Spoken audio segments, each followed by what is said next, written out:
अस्सलामुअलैकुम रहमतुल्लाहि ताला व बरकातुहू। आप लोग खैरियत से होंगे। अल्लाह ताला आपको अपने हिफ्ज़ व अमान में रखे। जहाँ कहीं भी रहें शाद व शादाब रहें, खुशहाल रहें।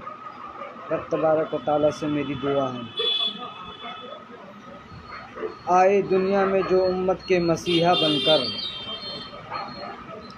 आए दुनिया में जो उम्मत के मसीहा बनकर, मुझको रहता है सदा उनका ही शैदा बनकर, मुझको रहता है सदा उनका ही शैदा बनकर।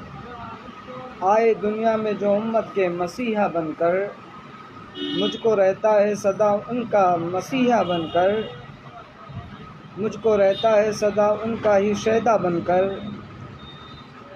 इतनी हिम्मत दे खुदा जितने हैं गुस्ताखे नबी, मेरे मौला इतनी